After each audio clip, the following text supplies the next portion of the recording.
Hello and welcome to another Ask Me Mondays. As you can see by the background, I am in Austria and hopefully you've seen my last vlog in Austria. It was incredible. Check it out up here if you haven't seen it, and new vlogs are coming soon in the next days and full day of eatings. And yeah, if you want to see something specific up here, let me know down below. Maybe another full day of kiwi like I did last time when we were here.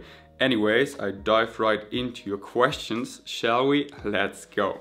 Question for Ask Me Mondays. I often feel angry and sometimes depressed after gone vegan.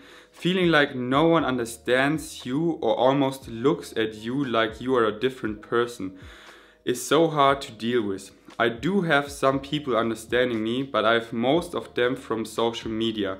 Communication is such a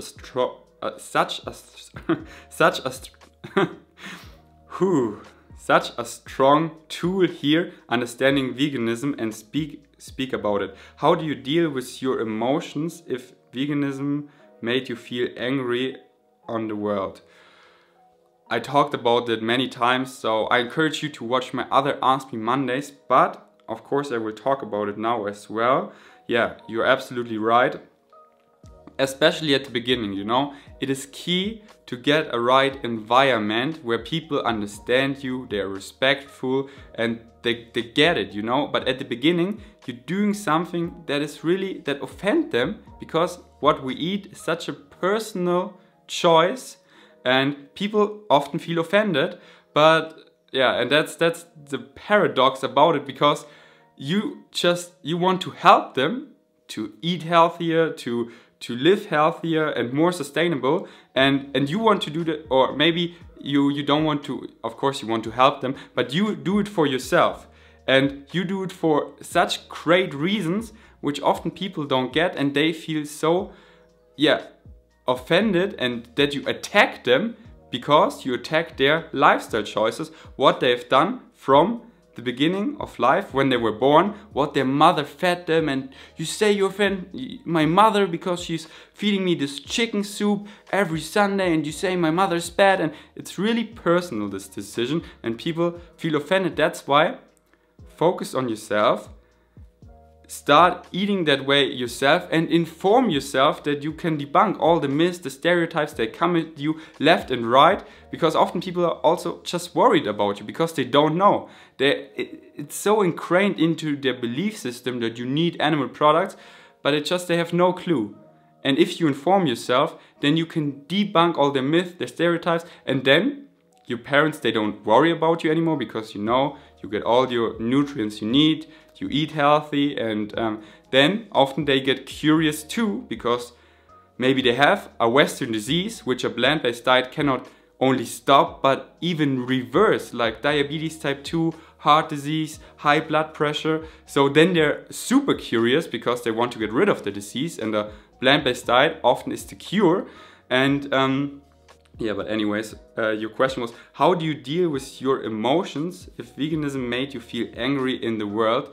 So, how do I deal with my emotions? I focus on the solution, because I see all the suffering that is going on, the destructive system we have of animal agriculture that is using so many resources, so much land, water, deforestation of the rainforest, and how destructive it is for our health.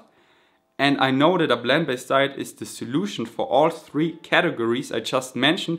So I focus on the solution and I help people as much as I can, because I know if I respond angry, annoyed, then they're even more of veganism, because oh, vegans are so preachy and annoying, and now I eat even more meat, you know, then I did even more harm. But if I come in a loving and respectful way, and that I see, hey, then I say, hey, no worries if you're not vegan overnight, or you still eat animal products. If you just reduce your consumption of animal products, that's already great. You know, step by step, meet them where they are, and just baby steps. Just, you know, hey, did you know that processed meat is a carcinogen and this and that, and just eating less would be great. And if everyone would eat less animal products, that would already do such a huge impact. So come towards their way and don't be like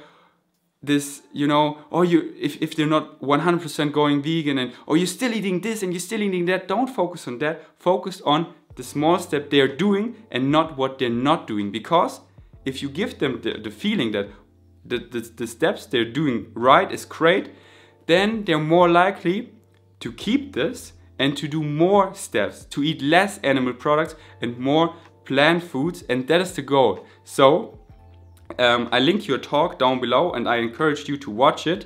It's from the guy who works at Mercy for Animals, and there he quoted lots of studies where when you come towards people and in an open way, and like there is one study I remember, they had this huge signs. They made them ugly on purpose that people don't want to take them. But these huge signs were, please drive slower. And they asked people in the neighborhood, hey, could you put this in your lawn that people drive slower? And I think 95% said no, because the sign just looked ugly. But then, because they started with a huge step, putting this huge ugly sign into your lawn, I don't want it. But then they came with a baby step, with stickers. Hey, could you put a sticker on your car that people drive slower or something? And most people were like, sure. And I think 70% or so said, yes, of course, I take the sticker. And then, because they were already in it, they got this positive experience. They said already yes. They were already open to helping it and felt great. Then they came again with this huge sign. Hey, could you put this in your lawn? And then I believe, I'm not sure, that's why I watched the video about the numbers, I believe 70% said, yes, we take the sign and put it in our lawn. Because you need to ease people into something. But if you're from the beginning, be like this and, oh, you have to do everything or nothing, and then they're off-put and then they change nothing and might even eat more animal products. So it does much more harm than good. So that's why ease people into it, and that's why do I still answer your question, by the way? But yeah, that's a great talk. Watch it down below. How do I deal with your emotions if veganism made you feel angry? I focus on the solution and help people, and that makes, yeah, but I know what you mean. Inside you always want that the entire world goes vegan now and that you stop all the suffering, the needless suffering that is going on, and that is so sad. But focus on the solution. You do the most good if you're in a loving, in a kind, in a respectful way where you help people and encourage to do more what they already do of the good stuff, and focus on that, because that does the more good and leads to less suffering, and that is what I want, and I know that's the only way. That's why I do it, and also this way makes me the happiest, because, you know, I'm not angry, I'm not shouting at people or anything. So yeah. But I know what you mean. But sometimes don't release all your emotions and just keep them down here. And afterwards you will see, oh, you feel even better if you respond in a loving and kind way than having fights or something. And you know, that's why informing yourself is the most important thing. And I just released a video about it yesterday, how to actually inform yourself. And I encourage you to watch it up here, because then you can stay calm. Because you know, okay, what you're saying is false. I debunked this now because I have the information, but in a nice way. Like, hey, did you know? I didn't know that.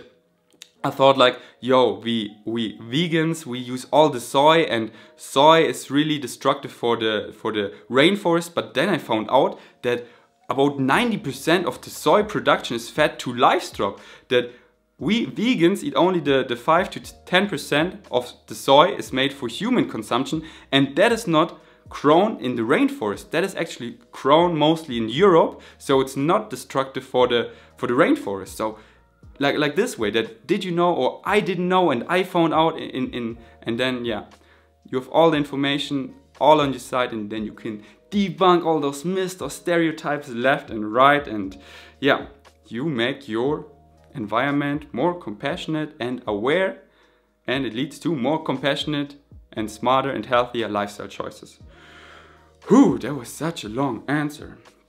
My mother is close-minded to the idea of veganism or even eating less animal products. She feeds my sister so much more meat than actually vegetables, and my 1-year-old brother lots of cheese. She said that if meat wasn't good for you, humanity wouldn't have survived for this many generations. Any idea how I can answer to her statement? She thinks it's all great and healthy because humans have been eating animal products for so many years now, so why stop? That's another really big misconception, like we have been eating animal products forever and it's so natural, why stop now? No, it is actually really recent that we started eating animal products. If you look back in time, into history, we evolved as humans over 25 million years. And what did we eat for the longest time? Over 20 million years, we ate what the other apes were eating, and that was mostly plant-based. There was actually about 95% plant-based. And over 20 millions of years, that is when our nutrition requirements and our digestive setup and everything was set up how it is now, how it evolved over this long period and according to what we were eating. And we were eating over 95% plant-based. And then the last 2 million years, the Paleolithic age took place, where we went from South America all around the world, where it was really cold, where there were no fruits and veggies in abundance and we can eat from the trees, all that stuff. No, we went out of the tropical climate, went to some really cold places where there were no fruits and veggies, so we had to hunt to survive. It wasn't that we thrived on it, we had to survive. And in this 2 million years, our body didn't adjust all of a sudden to all the cholesterol, saturated fat. No. We just survived, and we weren't particularly healthy in the Paleolithic age. We died at around 30 years old. So we were really just surviving and eating animal products to survive. But if we want to thrive, we should eat what we evolved for, and we evolved eating mostly plant-based foods. That's why, for example, vitamin C. We ate so many fruits and veggies that we had vitamin C in abundance. That's why vitamin C is essential for us, because our body is like, hey, why should I produce vitamin C on my own if I get it in such abundance, if I eat so many fruits and vegetables? That's why it is essential. For example, for dogs, vitamin C isn't essential, so they produce it by their body produces it on their own because they didn't eat so many fruits back then. Another example is cholesterol. Our body, because we weren't eating cholesterol foods, we weren't eating animal foods for the longest time, so we didn't get cholesterol. That's why our body developed a mechanism that we develop cholesterol by our own. That's why cholesterol is a not essential nutrient, and that if we actually eat it, because we eat animal products, it is harmful because we get too much cholesterol, which clogs our arteries, our blood can't circulate that fast anymore, and over years it leads to all those Western diseases like high blood pressure, heart attack, a stroke, diabetes type 2, all this stuff. And because we didn't eat cholesterol for the longest time, that's why our body can produce it on its own. And now, fast forward in the world we're living now, eating animal products left and right, getting so much cholesterol, our body can handle that because we're not evolved to that. Maybe in millions of years we are evolved to eating lots of cholesterol, but right now, no. Our biology isn't evolved for that. It is evolved for eating mostly plant food. So if you want to know more about it, because I'm ranting here, then I made a post exactly about this. Down below, Vegan Strengths, I link it to you down below, where I talk about this, what I just said in more depth, all the studies. Check it out. What a ranting podcast. Are there any places in Berlin you definitely recommend to visit? I'm coming over for 4 days in August and would be grateful for a few tips. Thanks. You probably mean to eat vegan food. and we already have August. I hope you're not there yet, or I can give you such great recommendations anyways, because the thing about Berlin, unfortunately, is that most places, that we have so many vegan restaurants, it's great left and right on every corner basically, but most of them serve vegan junk food, what I don't like. It's great that we have them for people that instead of eating a normal pizza, they can have a vegan pizza, or a normal burger, a vegan burger, and that is great, but often it is high in processed foods, in processed oils, in sugar, in salt, so I barely go there, but if you're into eating junk food, then Berlin is your place. Yeah, I wish we had more really clean restaurants, because it's so simple, like Scorpion Mind does on her YouTube channel, all the recipes, just make it clean and it still tastes amazing, and you feel even better afterwards, because what you ate was so full of nutrients and had basically no stuff we don't want, like too many excess oils, too much salt, too much sugar, and thus we just feel great afterwards, and our body gets everything we need. What a great win-win! What a great win-win concept. I just press a button and my phone starts to talk, because I often work so fast that I accidentally press buttons I didn't want to press, and then I get in, like my phone starts to talk, or in Photoshop I get in weird modes where I cannot move anything, and then I have to Google how to get out of this mode because I accidentally pressed a button. Yeah. Anyway, so what were I saying? Yeah, I wish there would be more clean restaurants in Berlin, but the ones I like are soy, for example. It's not super clean, but soy, great dishes like the papaya salad, and great dishes with soy. That's why it's called soy. Then superfoods and liquids, and Daluma. These are more like superfood bowls and nice mueslis, nice smoothie bowls, smoothies, juices, and I haven't been there in a while, but when I was there back then, it was a bit more pricey, but mostly super healthy what they serve. And what I would recommend to you, just get the app Happy Cow and look what is around in your neighborhood, and yeah, whatever attracts you. What app did you use to sell your books and stuff? You talk about it in another video, but I can't remember which one. Which app to sell my books? I think you mean my ebooks, and I don't sell them with an app. I sell them on my website, and I built my website with WordPress. WordPress is not that difficult to learn, and even like what I do with e-commerce store where you can sell stuff, they have great plugins. For example, I use WooCommerce, and that is the plugin I use for my e-commerce to sell my ebooks, and I have a great theme which I bought because for free themes I couldn't find one I really liked. I use Impresa, that's the name, and I love it. I use it for both websites, for vgains.org and for vegansavage.com, and that's how I sell my ebooks. Yes. Hi Ferdinand, my question is, what do you think about kombucha? Is it healthy? The thing about kombucha is that there are no studies proving that it's healthy. There's only one study Michael Greger mentioned. Wait, let me pull it up. Here, in a series of case reports of people ending up in a coma because their blood turned to acid after drinking kombucha. How does it do that? We have no idea. Maybe it's a magical fungus after all. So people ended up in a coma because their blood turned to acid after drinking kombucha. That is one study. Yeah, so that's why I'm a bit scared to drink kombucha.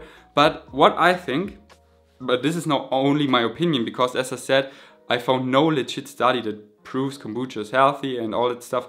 But what I think, kombucha is healthy if you drink it raw, because only then you get the benefits, because it's a fermented food and you want that healthy bacteria for your gut bacteria, and the bacteria is only alive if you eat the kombucha raw. But if you pasteurize it, then it is heated up and the bacteria die, and it's just then a maybe delicious beverage, but it hasn't the benefits you're looking for.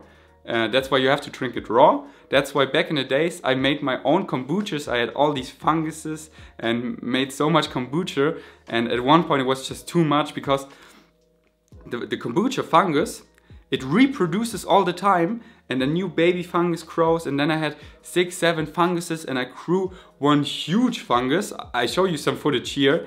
It's crazy, my kombucha facility I had, and I couldn't drink all the kombucha, and then I wasn't even sure if it's that healthy, so I just, okay, fun fact, I took all my kombucha, because I was thinking like, what should I do with all the mushrooms, with the kombucha fungus, and I thought, some people said eating it because it is healthy, they claimed, and I thought, yeah, it probably is healthy, but I tried it. Ugh, it tasted like a living being, like a fish. I felt so bad eating it. It was so mushy, and no, I don't eat it. But I didn't just want to throw it away, and none of my friends wanted them. So what I did, I thought like, hey, I will bury them in the ground, in the biggest park we have in the middle of Berlin, because this will be so good for the ground. There's so many nutrients in the fungus which will go into a symbiotic relationship with the soil, and the soil gets even richer in nutrients. Then I took my roommate and I buried all my kombucha funguses in the Tiergarten in Berlin. Yeah, that's just me. I don't want to, you know, I want to make the soil richer and not just throw them away. But maybe it made the soil even worse. I don't even know. Yeah, that's just what I did. Fun fact. So, but what I think kombucha, yeah, I think it is healthy if you eat it raw, but I don't know. Yeah, but unfortunately, most kombucha you can find isn't raw. It is pasteurized, it is heated up, because then it is, what is it called? Because then it lasts longer, you know, because if it's raw, then you need to drink it sooner, and you have to keep it cool all the time. Yeah, so if you enjoy raw kombucha, go for it. If not, you don't need it. Yeah, I just explained it. So next question will be about contraception, what I recommend. And I will answer that in the next Ask Me Mondays. Was it a cliffhanger? I think so. So stay tuned for the next Ask Me Mondays and the amazing vlogs and everything to come up here in Austria. Whew, I'm so happy here. Now we will train, upper body, and then clean up the house a bit, and then we pick up another friend which will join us in this Austria adventure, and I cannot wait to pick it up later. That's why I need to stop this here. I'm so looking forward for your new questions down below. Thanks for watching and listening. Until next time, peace out.